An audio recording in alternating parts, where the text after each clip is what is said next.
Mais quel fruit portiez-vous alors des choses dont vous rougissez maintenant? Car la fin de ces choses, c'est la mort. Romains 6, 21. Nous avons renoncé aux voies cachées et honteuses. Mais le Dieu de ce siècle a aveuglé l'intelligence des incrédules pour qu'ils ne voient pas la splendeur de l'Évangile qui manifeste la gloire de Christ, qui est l'image de Dieu, 2 Corinthiens 4, 2. Sur la justice de la punition pour l'incrédulité,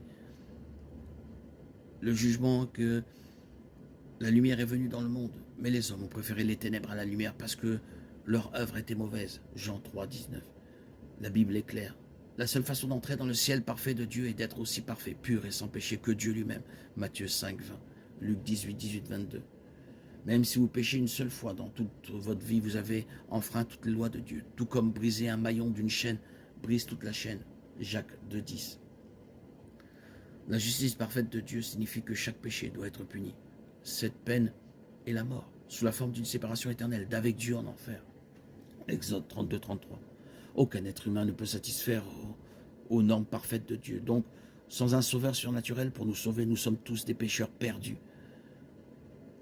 Acte 15, 10. Maintenant donc, pourquoi tentez-vous Dieu en imposant aux disciples un joug que ni nos pères, ni nous n'avons pu porter? Romains 3, 9, 23.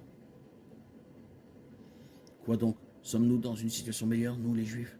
Non, pas du tout, car nous avons déjà prouvé que tous, Juifs et Grecs, sont sous l'empire du péché.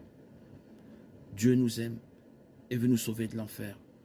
Jean 3, 16, 2 Pierre 3, 9.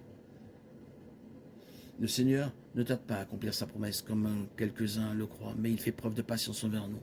Nous ne voulons pas qu'aucun périsse, mais voulons que tous parviennent à la repentance.